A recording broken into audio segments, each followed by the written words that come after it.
आसन।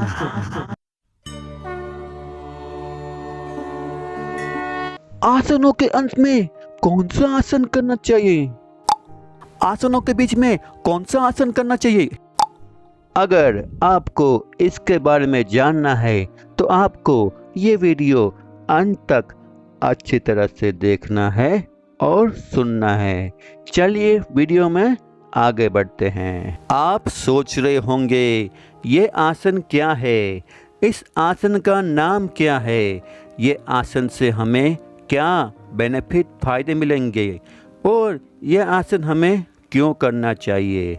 मैं कहता हूँ ये आसन हमें कंपलसरी करना चाहिए। क्योंकि हम एक आसन करते हैं तो हमें उसका फल मिलना चाहिए, बेनिफिट मिलना चाहिए। और ये आसन करने के बाद आपको 99% आपको जो आपने आसन किया है आपको उसके फायदे मिलेंगे। और हमने एक आसन किया है तो दूसरे आसन के लिए हमें क्या चाहिए? शक्ति को शक्ति में जल्दी से बढ़ाने के लिए 90 सेकंड सबसे अच्छा आराम अवधि है। अगर आपके पास समय का अभाव है तो 30 सेकंड भी आप कर सकते हैं। चलिए मैं आपको ये आसन का नाम बताता हूँ। ये आसन का नाम है आराम आसना। इससे पहले आप ये समझ लो, शरीर के अंगों को कुछ समय तक विश्राम देना, उसी का नाम ही आराम आसना है। और दूसरे आसन का नाम मैं आपको अंत में बताऊंगा।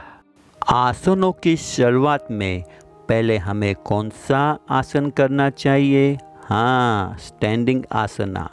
तो आज मैं आपको स्टैंडिंग आराम आसना के बारे में बताता हूँ। वन एग्जाम्पल, आपने एक स्टैंडिंग आसन अर्ध चक्रासन किया। अर्ध चक्रासन के बाद 90 सेकंड आपको स्टैंडिंग आराम आसना करना चाहिए। और उसके बाद ही आपको दूसरे आसन मतलब पाद हस्तासन की ओर बढ़ना चाहिए। पाद हस्तासन करने के बाद आपको फिर से स्टैंडिंग आराम आसना करना चाहिए। स्टैंडिंग आसना के बाद हमारा दूसरा स्टेप क्या है? हाँ, सिटिंग आसना। तो चलिए मैं आपको सिटिंग आराम आसना के बारे में बताता हूँ। वन एग्जाम्पल, आपने सिटिंग आसन में आपने उष्टासन किया। उष्टासन करने के बाद आपको 90 सेकंड सिटिंग आराम आसना करना है। और उसके बाद ही आपको दूसरे आसन मतलब पश्चिमोत्तासन की तरफ आगे बढ़ना है।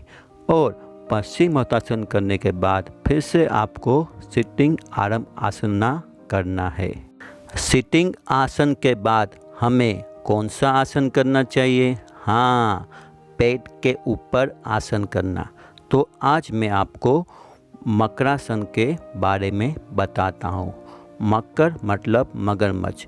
ये आसन जब हम करते हैं तो हमारा शरीर मगरमच्छ की तरह दिखता है, इसीलिए इसका नाम मकरासन है। वन एग्जाम्पल, हमने पेट के ऊपर एक आसन मतलब भुजंगासन किया।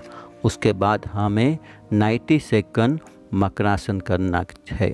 और उसके बाद ही हमें दूसरे आसन मतलब शलभासन की ओर बढ़ना है। और शलभासन करने के बाद फिर से हमें 90 सेकंड मकरासन करना है। चलिए मैं आपको दूसरे आसन के बारे में बताता हूँ। ये आसन का नाम है शवासन। शवासन का दूसरा भी नाम है मुत्तासन।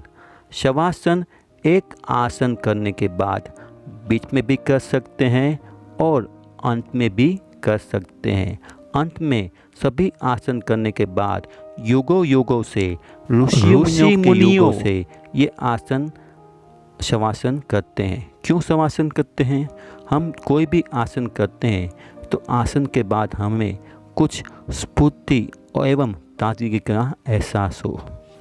अगर हम शवासन नहीं करेंगे तो पूरा दिन हमें थकान एवं कमजोरी होगी। इसीलिए युगों युगों से शवासन करते हैं। ऐसा नहीं कि आप आसन करने के बाद ही शवासन कर सकते हैं।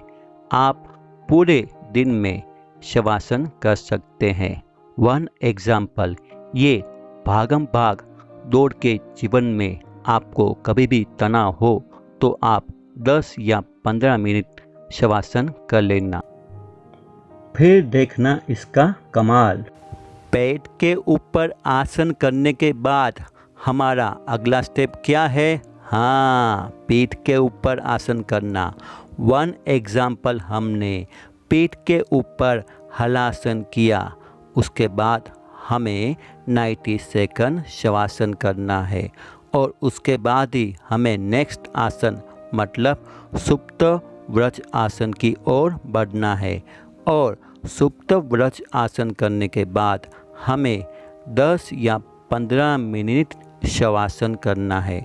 शवासन ऐसे करते हैं। शवासन के बेनिफिट फायदे आपको पता है कि मैं समय के अभाव से ऑलवेज एक ही बेनिफिट फायदे के बारे में बताता हूँ। अगर आपको सभी बेनिफिट और फायदे के बारे में जानना है तो मुझे आप डिस्क्रिप्शन बॉक्स में मैंने अपना लिंक दिया है, तो मुझे आप वहाँ पे कांटेक्ट कर सकते हैं। यह आसन शरीर की सभी मांसपेशियों को राहत एवं आराम देता है। अगर आपको यह वीडियो अच्छा लगा है तो अगले पार्ट में मैं 2 नए पूरक आसन का वीडियो लेके आऊँगा। तब तक के लिए कीप स्टे हेल्दी।